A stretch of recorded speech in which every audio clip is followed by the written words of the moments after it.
Ever since I started asking for a pump of hazelnut in my pumpkin spice lattes, I feel like I'm a master at turning the basic into the extraordinary. Guitar chords are no different. So last night, I thought of this because we were just playing out on the street, and we were playing a song that the whole song is just C, A minor, E minor, E minor. Okay, that's the entire song, and it goes on for like 3.5 minutes, right? Just C, A minor, E minor, E minor. In fact, we do a lot of requests when we play out on the street, and a lot of the newer songs are just, 3 or 4 chord loops.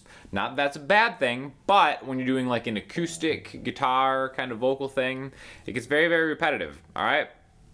So something that I found myself doing is maybe just kind of swapping out these chords for really the same chords, but instead of C, A minor, E minor, E minor, I'll play it like this.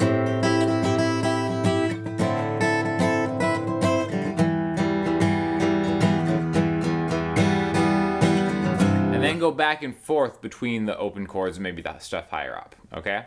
Now, the easy thing is like, just play like different maybe triads throughout the neck. So instead of playing like a C major, maybe you play like a C major triad, right? So like C major, A minor, E minor, which kind of sounds good in this context when you're inside, but when you're like outside going through a PA, voicings like this just sound very thin, and they're usually not going to cut it. You want to utilize all 6 strings on your guitar. Use the bass notes when you're doing kind of like a duo type thing like that. So that's why I think we're just going to spend some time talking about why these open kind of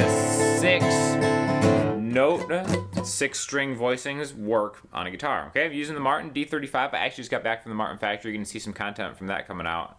That was like a life-changing experience. So thank you again to Martin. Those videos are coming out soon. But all we're going to talk about today are chords in the key of C, the key of G, and the key of D. Okay, what you might notice about those, if you know anything about the notes that populate a key.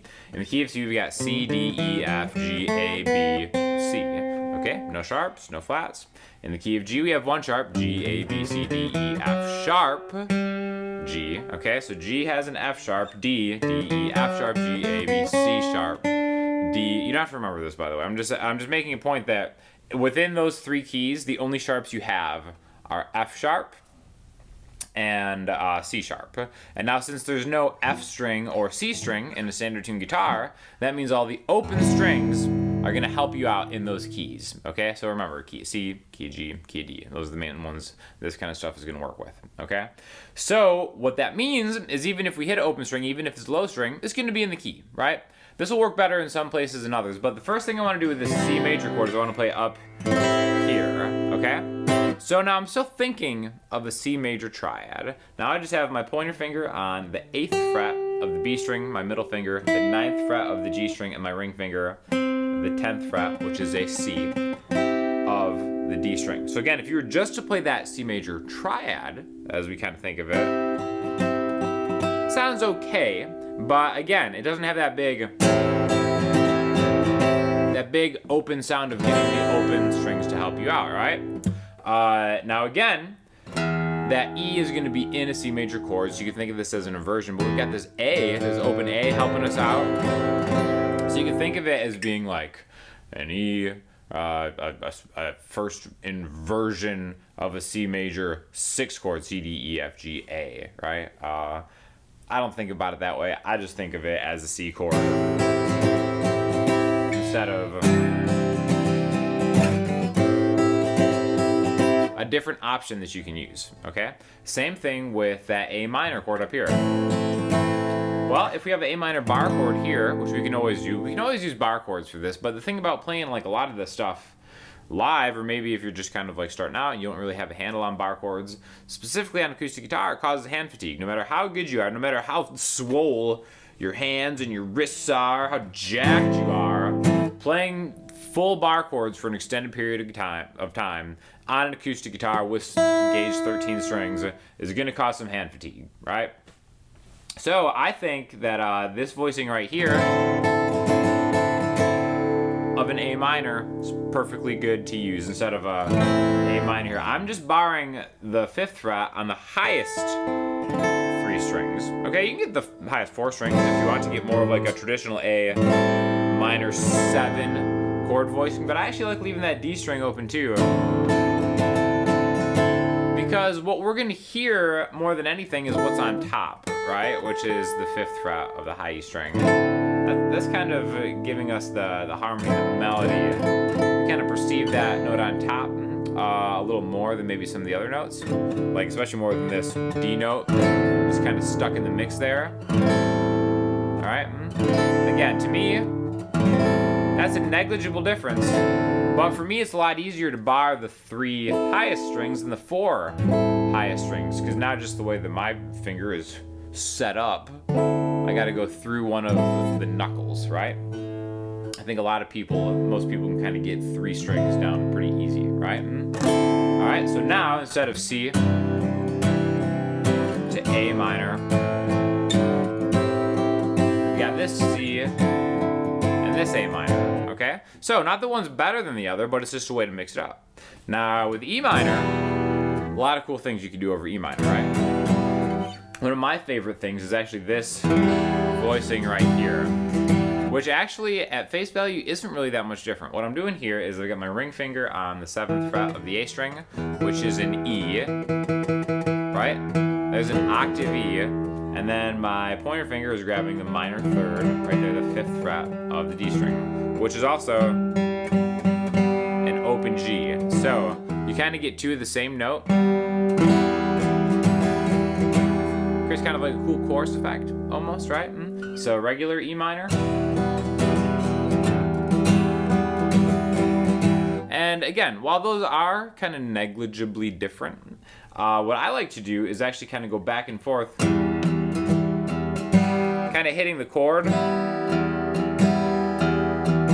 and then striking the open E string, and you get this kind of back and forth, right? Which sounds a little different when you do it up here, just because of the distance from the 2nd fret on the A string and the 7th fret on the A string, kind of getting that octave interval. I think has a little more impact, a little more power to it, right? So again, we can do the whole thing. C, A minor, E minor, C, A, E.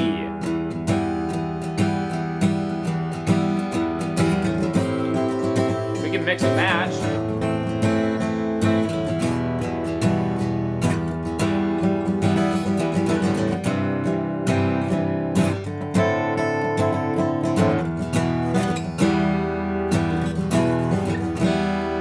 That creates such a more interesting kind of arrangement and dynamic in a very kind of basic song chord progression. So you can really use your creativity. You'll be kind of spending more time just exploring while you're playing a song live.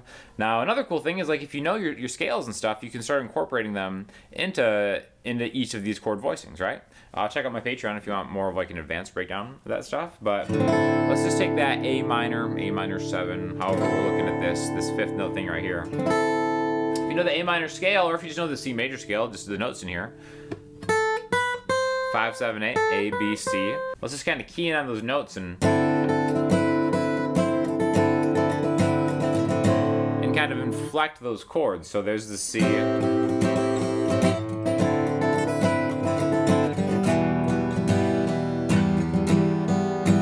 Maybe the next time around.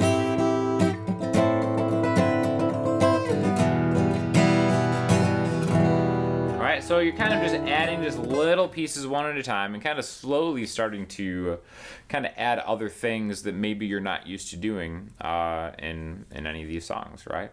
Like I said, this will work in the key of G too if you want. If you want to just use this. I really like this kind of F-shaped chord. You can do it for all the G chords. G, C, D,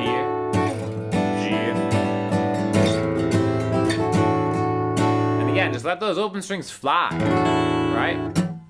Now, I do want to say that maybe if you're playing with a band, you don't want to do this, because maybe you don't want these kind of just loosey-goosey open strings kind of overpowering some of the lower frequencies if you're playing with a bass player, if you're playing with another guitar player. But what I have found specifically for just kind of like solo acoustic stuff is they do make a big difference, a very considerable difference in kind of filling out that whole sonic spectrum, specifically when you're kind of going through like a PA. And then these little triads aren't cutting it. Not cutting it, guys. So definitely also, if you want to fill out your sonic spectrum, get yourself a Martin D35. Again, this is like, I've seen a lot of other videos on this channel. Usually I go for more of like a grand auditorium type 00 shape, but these dreadnoughts, man, so good. Yeah, so anyways, if you have any questions or comments, hit me up in the comment section, Instagram, Twitter, or the website, and I will talk to y'all soon. Thanks a lot.